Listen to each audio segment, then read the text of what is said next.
ದಿನಾಂಕ 11/2/2025 ವಿಜಯಪುರ ಸಿಟಿಯ ಗಾಂಧಿ ಚೌಕ್ ಪೊಲೀಸ್ ಠಾಣಾ ವ್ಯಾಪ್ತಿಯ ಮದಿನಾ ನಗರದಲ್ಲಿ ರಾತ್ರಿ 9:30 ಗಂಟೆಗೆ ಪಿಂಟು ಮತ್ತು 4-5 ಜನ ದುಷ್ಕರ್ಮಿಗಳು ಸೇರಿ ಬಾಗಪ್ಪ ಹರಿಜನ್ ಇದನ್ನು ಪಿಸ್ತೂಲ್ನಿಂದ ಗುಂಡು ಹಾರಿಸಿ ಮತ್ತು ತಲವಾರು ಕೊಡ್ಲಿಯಿಂದ ಆತನಿಗೆ ಮಾರಣಾಂತಿಕ ಹಲ್ಲೆಯನ್ನು ಮಾಡಿ ಸ್ಥಳದಲ್ಲಿ ಬಾಗಪ್ಪ ಹರಿಜನ್ ಮೃತಪಟ್ಟಿರ್ತಾನೆ. ಅದಕ್ಕೆ ಸಂಬಂಧಪಟ್ಟಂತೆ ಬಾಗಪ್ಪ ಹರಿಜನನ ಮಗಳಾದಂತಹ ಗಂಗೂಬಾಯಿ ಹರಿಜನ್ ಇವಳು ಗಾಂಧಿ ಚೌಕ್ ಪೊಲೀಸ್ ಠಾಣೆಯಲ್ಲಿ ಅಪರಾಧ ಸಂಖ್ಯೆ 32/25 under section 189 class 2, 191 class 2, 191 class 3, 352, 103, 190 BNS act ಅಡಿಯಲ್ಲಿ ಮತ್ತು 25A ಆರ್ಮ್ಸ್ ಆ್ಯಕ್ಟ್ ಅಡಿಯಲ್ಲಿ ಪ್ರಕರಣ ದಾಖಲಾಗಿರುತ್ತೆ. ಮೃತನಾದಂತಹ ಯಾರು ಬಾಗಪ್ಪ ಹರಿಜನ್ ಈಗಾಗಲೇ ಅವನು ಅಪರಾಧಿಕ ಹಿನ್ನೆಲೆಯನ್ನು ಉಳ್ಳವನಾಗಿದ್ದು ಆತನ ಮೇಲೆ 10ಕ್ಕೂ ಹೆಚ್ಚು ಪ್ರಕರಣಗಳು ದಾಖಲಾಗಿತ್ತು. ಅದರಲ್ಲಿ 6ಕ್ಕೂ ಹೆಚ್ಚು ಪ್ರಕರಣಗಳು ಆತನ ಮೇಲೆ ಮರ್ಡರ್ ಕೇಸ್ಗಳು ಕೂಡ ದಾಖಲಾಗಿತ್ತು.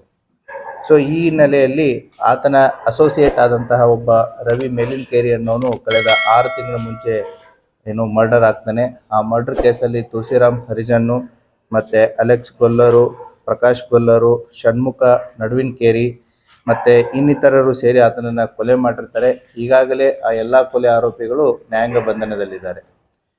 ಈ ರವಿ ಮೆಲ್ಕಿನ್ ಮೇರಿ ಮತ್ತು ಬಾಗಪ್ಪ ಹರಿಜನ್ ಇವರು ಕೂಡ ಒಂದೇ ತಂಡದಲ್ಲಿದ್ದು ಇವರು ಕೂಡ ಹಲವಾರು ವರ್ಷಗಳಿಂದ ಕೂಡಿ ಕೆಲಸ ಮಾಡಿರ್ತಾರೆ. ಅವರ ಮಧ್ಯೆ ಸಾಕಷ್ಟು ವ್ಯವಹಾರಗಳೂ ಕೂಡ ಇರುತ್ತೆ.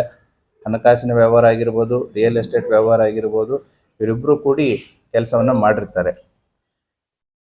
ಮತ್ತು ಬಾಗಪ್ಪ ಹರಿಜನ್ ಮತ್ತು ರವಿ ಮೆಲಿನ್ಕೇರಿ ಕೂಡ ಇವರು ಸಂಬಂಧಿಕರು ಕೂಡ ಆಗಿರ್ತಾರೆ. ಆದರೆ ರವಿ ಮೆಲಿನ್ಕೇರಿ ಮೃತಪಟ್ಟ ನಂತರ ಈಗೇನು 6 ತಿಂಗಳಾದ ನಂತರ ಬಾಗಪ್ಪ ಹರಿಜನ್ನು ಈತನ ತಮ್ಮನಾದಂತಹ ಪ್ರಕಾಶ್ ಮೇಲಿನ್ಕೇರಿ ಏನಿದ್ದಾನೆ ಆತನಿಗೆ ಸಾಕಷ್ಟು ಒತ್ತಡವನ್ನು ತರ್ತಾ ಇರ್ತಾನೆ. ಏನಂದರೆ ರವಿ ನನ್ನ ಹೆಸರಲ್ಲಿ ಸಾಕಷ್ಟು ಆಸ್ತಿಯನ್ನು ಮಾಡಿದ್ದಾನೆ, ಸಾಕಷ್ಟು ದುಡ್ಡನ್ನು ಮಾಡಿದ್ದಾನೆ, ವಾಹನಗಳನ್ನು ಮಾಡಿದ್ದಾನೆ, ಆ ಎಲ್ಲವನ್ನು ಕೂಡ ನನಗೆ ವರ್ಗಾಯಿಸಿ ಅಂತಂತೇಳಿ ಅವನಿಗೆ ಪೀಡಿಸ್ತಾ ಇರ್ತಾನೆ. ಯಾರಿಗೆ? ಪ್ರಕಾಶನ್ಗೆ. ಅಷ್ಟೇ ಅಲ್ಲದೇ ಇಷ್ಟೆಲ್ಲ ಕೊಡೋಕ್ಕಾಗದೇ ಇದ್ದರೆ 10 ಕೋಟಿ ರೂಪಾಯಿ ಕೊಡಿ ಅಂತಂತ ಹೇಳಿ ಬಾಗಪ್ಪ ಹರಿಜನ್ನು ಪ್ರಕಾಶ್ ಮೇಲಿನ್ಕೇರಿ ಮೇಲೆ ಒತ್ತಡವನ್ನು ಹೇರ್ತಾ ಇರ್ತಾನೆ. ಇದು ಯಾವ ಹಂತಕ್ಕೆ ಹೋಗುತ್ತೆ ಅಂತಂತಂದರೆ ದುಡ್ಡು ಕೊಡೋಕ್ಕಾಗದೇ ಇದ್ದರೆ, ಆಸ್ತಿ ಕೊಡೋಕ್ಕಾಗದೇ ಇದ್ದರೆ ಅವಾಚ್ಯವಾಗಿ ಆತನ ಅಣ್ಣನ ಹೆಂಡತಿಯ ಬಗ್ಗೆ ಈತ ಬಾಗಪ್ಪ ಹರಿಜನ್ನು ಮಾತಾಡಿರ್ತಾನೆ. ಸೊ ಇದರಿಂದ ಬೇಸತ್ತಂಥ ಪ್ರಕಾಶ್ ಮೇಲಿನ್ಕೇರಿ ಏನು ಮಾಡ್ತಾನೆ ಅಂತಂತಂದರೆ ಆತನ ಸ್ನೇಹಿತರಿಗೆ ಇದರ ಬಗ್ಗೆ ಡಿಸ್ಕಷನ್ ಮಾಡ್ಕೊಂಡಿರ್ತಾನೆ.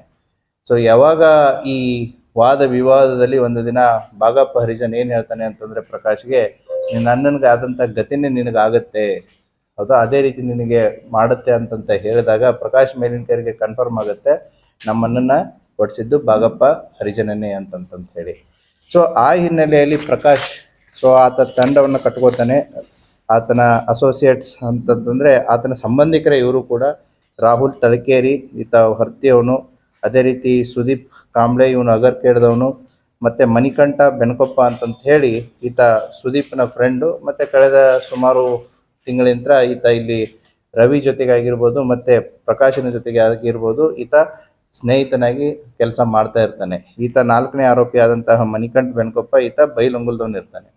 ಸೊ ಈ 4 ಜನ ಸೇರಿ ಅವತ್ತಿನ ದಿನ 11ನೇ ತಾರೀಕು ರಾತ್ರಿ 9:00ವರೆಗೆ over a period of time watch ಮಾಡಿರ್ತಾರೆ. ಯಾಕಂತಂದರೆ ಪ್ರಕಾಶನ್ಗೂ ಕೂಡ ಈ ಬಾಗಪ್ಪನ ಎಲ್ಲ ಮೂಮೆಂಟ್ಸ್ಗಳು ಎಲ್ಲಿ ಹೋಗ್ತಾನೆ ಎಲ್ಲಿ ಬರ್ತಾನೆ ಕೂಡ ಗೊತ್ತಿರುತ್ತೆ. ಯಾಕಂತಂದರೆ they were part of the same team.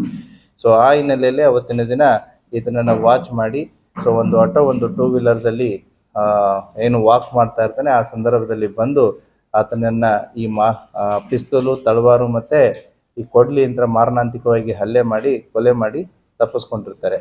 ಆ ಹಿನ್ನೆಲೆಯಲ್ಲಿ DYSP ಸಿಟಿ ಎಲ್ಗಾರ್ ಅವರ ನೇತೃತ್ವದಲ್ಲಿ ತಂಡವನ್ನು ರಚಿಸಿರುತ್ತೆ.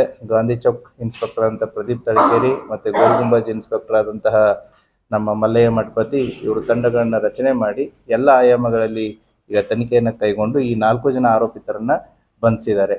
ತನಿಖೆ ಇನ್ನೂ ಮುಂದುವರಿತಾ ಇದೆ. Thank you.